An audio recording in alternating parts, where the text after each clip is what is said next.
Friends, हम देखेंगे एक रॉबर्ट कॉक्सिंग नाम का एक आदमी होता है जो एक लॉ फर्म में क्लर्क का काम करता है। लेकिन यह कारण इस कहानी का मेन कैरेक्टर नहीं है।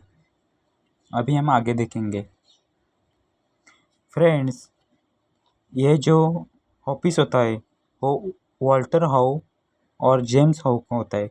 ये दोनों भी बैरिस्टर एडवोकेट में काम करते हैं। अभी हम आगे देखेंगे। ये दोनों भी मतलब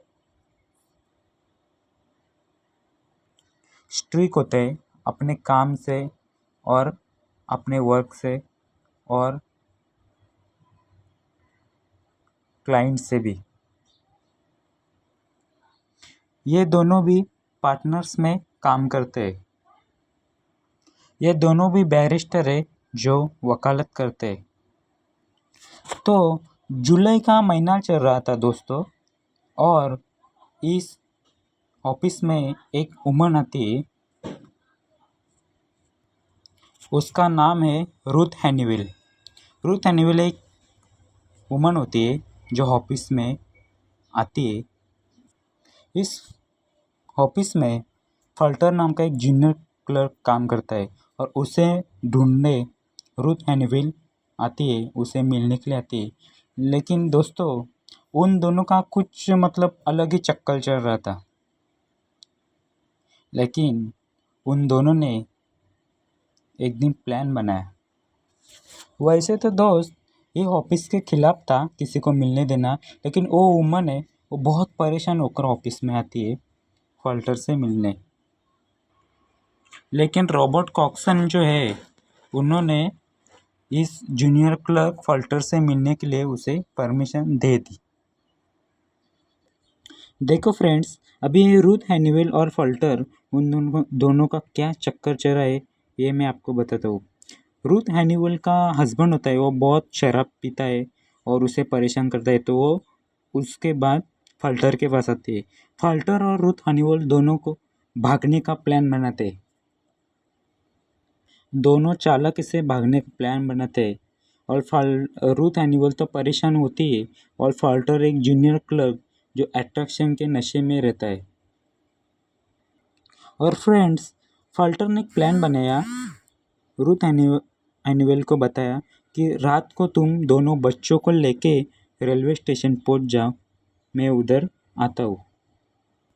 इतनी सी बात हुई उन दोनों में और रूथ हैनीवेल वहाँ से चली गई और फल्टर काम में लग गया। इसके बाद वॉल्टर हाउ और जेम्स हाउ, ये दोनों की ऑफिस में एंट्री होते हैं और वो ऑफिस में रखे चेक देखते कि किसी ने गफलेबाजी कर दी और एक भी रुपया और एक भी पैसा ऑफिस के जेब में नहीं रहा, क्योंकि पिछले फ्राइडे जो चेक था वो अभी नहीं है, किसी ने गफलेबाजी कर दी। ऐसा उन दोनों सोचने लगे और बातचीत करने लगे। मतलब 9 पाउंड को 90 पॉइंट में बदल दिया, किसी ने गफलेबाजी कर दी और लिख कर रखा, ऐसा उन दोनों को समझ में आया। तो फ्रेंड्स, सारा इल्ज़ाम आ गया किस पर? फल्टर के ऊपर, क्योंकि और भी एक क्लर्क था लेकिन वो घूमने गया था और घूमने जाने के बाद ही ये घपला हुआ था। और फ्रेंड्स, ऐसे में जो वॉल्टर हाउ और जेम्स हाउ, उन्होंने एक बैंक के कैशियर को बुलाया। बैंक के कैशियर को बुलाया और कैशियर ने फल्टर को पहचान लिया। और फ्रेंड्स, इतना होने के बाद जेम्स हाउ ने तुरंत फल्टर हाउ को अपराधी ठहराया। तूने ये क्राइम किया है, तूने ये घपला किया है। फल्टर ने कबूल किया कि उसने ये क्राइम किया था, लेकिन उसने ये बात भी बताई कि उसने इसके रूथ हैनीवेल से के चक्कर में यह क्राइम किया। फल्टर ने रूथ हैनीवेल के चक्कर में क्राइम किया और उसके बाद जेम्स हाउ एक बैरिस्टर एडवोकेट थे। वो बहुत स्ट्रिक्ट और कानून पे चलने वाले व्यक्ति थे। और बाद में फोल्डर कबूल भी करता है कि मैंने ये क्राइम किया है और माफ़ी भी मांगता है कि मुझे माफ़ करो, मुझे दया दिखाओ, मुझे छोड़ो। और फ्रेंड्स, जेम्स साउ एक लॉ के रिस्पेक्ट करने वाले व्यक्ति थे। उन्होंने क्या किया, उसे पुलिस के हवाले कर दिया। किसे? फॉल्टर को। और फ्रेंड्स, फॉल्डर के ऊपर एक मुकदमा चलाया कोर्ट में, जिसमें फॉल्डर के डिफेंस एडवोकेट हेक्टर्स थे। हेक्टर्स ने बताया कि फॉल्डर ने ये क्राइम पूरे 4 मिनट में किया। 4 मिनट्स में उनके माइंड में क्या चल रहा था उनको पता नहीं था। और उन्होंने विटनेस बॉक्स में एक एक को बुलाया। फ्रेंड, सबसे पहले इस क्लर्क में जो क्लर्क था इस ऑफिस में, वो रॉबर्ट कॉक्सन, उसको बुलाया विटनेस बॉक्स में। उसके बाद रूथ हैनीवेल को बुलाया। लेकिन फ्रेंड्स, रूथ हैनीवेल थी, वो एक स्ट्रॉन्ग विटनेस थी। उसने बताया कि ये फॉल्डर में जो क्राइम किया वो उसके लिए किया था, मतलब फॉल्डर के लिए। और फ्रेंड्स, सामने वाले वकील का नाम था क्लीवर, जो एक प्रोसिक्यूशन था। उसने क्या किया कोर्ट में, एडवोकेट क्लेवर ने, कि रूथ हैनीवेल को अनड्यूटीफुल वाइफ साबित कर दिया।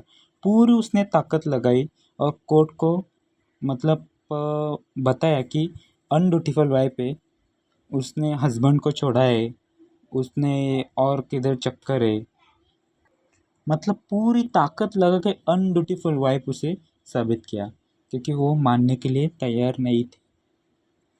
जो कि ये अपने पति को धोखा दे, मतलब आजू बाजू के लोगों को धोखा दिए, घर के फैमिली को धोखा दिए, ऐसा उन्हें कोर्ट को साबित कर दिया। और इसमें फोल्डर के वकील हेक्टर फोल्डर को डिफेंड करने लगे कि उस वक्त फोल्डर के वकील फोल्डर को डिफेंड करने लगे कि उस वक्त फोल्डर का दिमाग पता नहीं कहाँ था, उसने कैसे किया। मतलब वो फोल्डर के जो आरोप थे वो उसने कुछ किया ही नहीं, मतलब उसकी गलती नहीं है, ऐसा वो साबित करने में लगे थे। फ्रेंड्स, एडवोकेट हेक्टर्स ने भी पूरी ताकत लगाई थी फोल्डर के डिफेंस के बारे में। और एक क्लेवर था एडवोकेट जो अपोजिट, उसने भी पूरी ताकत लगाई थी कि रूथ को कैसे जाल में पकड़े और रूथ हैनीवेल कैसी अनब्यूटीफुल वाइफ कैसे साबित हुई। और हेक्टर ने फोल्डर के बारे में ऐसी ताकत लाई कि अनजाने से उससे गलती हुई, मतलब उसने खुद ने कुछ किया है नहीं, अनजाने से मतलब गलती हुई, मतलब रूथ हैनीवेल के चक्कर में या रूथ हैनीवेल के कहने पर ऐसा हुआ। और बाद में क्लेवर जब तक क्वेश्चन पूछता रहा तब तक, मतलब फोल्डर गिल्टी नहीं हुआ, तब तक क्वेश्चन वो कोर्ट में पूछता रहा। उसने पूरी ताकत लगाई थी।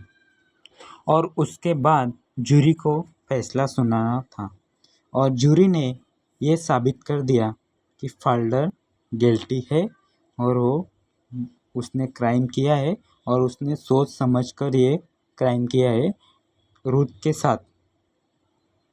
और उसके बाद फोल्डर को 3 साल की जेल होती है। जूरी के फैसले के बाद 3 साल फोल्डर को जेल होती है। देखो दोस्तों, 3 साल फोल्डर का जो क्राइम था वो कोर्ट में साबित हुआ और उसके बाद फोल्डर को गिल्टी ठहराया और उसके बाद उसे 3 साल की जेल हुई। और फ्रेंड्स, और जो रॉबर्ट कॉक्सन थे जो क्लर्क, उसे बहुत मतलब फोल्डर को वो मिलने आता है जेल, और फोल्डर को कैसे बाहर निकाले यही वो सोचता रहता है। फोल्डर को कैसे बाहर निकाले या रूथ आकर उसे मिले, वो ऐसा वो फोल्डर के बारे में सोचता रहता है। कुछ टाइम बाद फ्रेंड्स, फोल्डर को छोड़ दिया जेल से कि उसे टाइम टू टाइम आकर रिपोर्ट देनी पड़ेगी। और उसके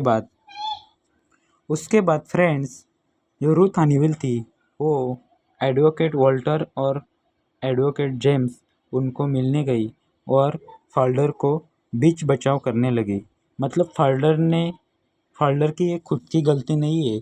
जो मेरा पति शराब पीकर आता था, मुझे मारता था, मतलब मुझसे अच्छा व्यवहार नहीं था उसका, तो इसलिए मैंने फल्डर के साथ रहने का फैसला किया था।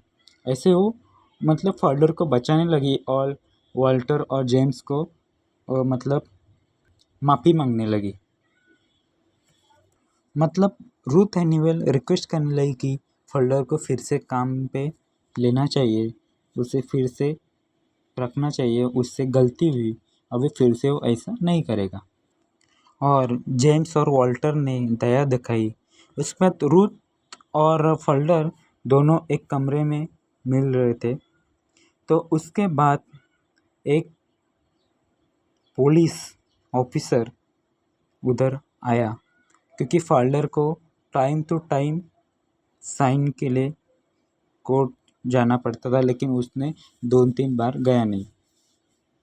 क्योंकि फ्रेंड्स, फल्टर को टाइम टू टाइम जाकर पुलिस को रिपोर्ट करनी थी, लेकिन उसने किया नहीं। वो डिटेक्टिव फल्डर को ढूंढता उधर आया और रूथ और फल्डर उधर ही थे। उसके बाद उनसे उनकी मतलब बातचीत चल रही थी। उसके बाद जेम्स और वॉल्टर फल्टर को छिपा रहे कि वो उधर मतलब नहीं है, फल्टर घर में गया है, मेरे ऑफिस में नहीं है, ऐसा वो दोनों वॉल्टर हाउ और जेम्स हाउ बोल रहे थे डिटेक्टिव पुलिस अधिकारी को। उसके बाद डिटेक्टिव को भी पता चला कि फोल्डर वही ऑफिस के रूम में बैठा है या वही उधर रूथ के साथ बैठा है, लेकिन वो उसे ढूंढते ढूंढते उधर गया, उसको पकड़ लिया। उसके बाद फोल्डर को मतलब डरावना मतलब लगा कि जेल फिर से जाएंगे, फिर से बहुत दिन जेल में रहेंगे। तो उसके बाद फोल्टर उससे मतलब छूटने का प्रयास करता है और वो छूटकर भाग जाता है। और उसके मतलब मन में दर्द रहता है कि उसे जेल में डालेंगे, फिर से उसे सज़ा मिलेगी, फिर से डिटेक्टिव क्वेश्चन करेंगे। और फल्डर उधर से भाग जाता है और उधर से भागते भागते वो विंडो से ऑफिस के विंडो से वो उड़ी मारता है। उड़ी मारने के बाद वो मर जाता है और इधर स्टोरी की एंड होती है। देखो फ्रेंड्स, ये स्टोरी एक जस्टिस के मतलब बारे में थी, मतलब जो न्याय के जो ब्रिटिश की जो स्टोरी थी वो जॉन गाल्सवरी ने लिखी थी। और उनको यही बताना कि जस्टिस की थ्योरी क्या है, डिफेंस क्या है, एडवोकेट क्वेश्चन कैसे करते और कैसे गिल्टी ठहराते, और विटनेस में कैसे मतलब साबित करना पड़ता है। क्योंकि हमारे समाज में ऐसे स्टोरी सोसाइटी में होती रहती है। और उसमें एक ये स्टोरी BLS LLB की इंग्लिश इंग्लिश में है। आप ये स्टोरी सुनेंगे तो आप मतलब आपके मन से भी ना पेपर लिख सकते हैं। लेकिन ये स्टोरी बस 5 बार सुनो, और 5 बार सुनने के बाद आप पेपर में ये स्टोरी को पूरा एक्सप्लेनेशन कर सकते हो। मतलब जो कैरेक्टर है, for example Walter How, James How, Robert Cokeson, Ruth Honeywill, Falder, और उसके फल्डर का एडवोकेट हेक्टर, और उसके बाद एडवोकेट क्लेवर जो अपोजिट जो ऑपोजिशन था, और उसके बाद विंडो, और उसके बाद और भी एक कैरेक्टर, हाँ, और रॉबर्ट कॉक्सिंग, ये तो हुआ।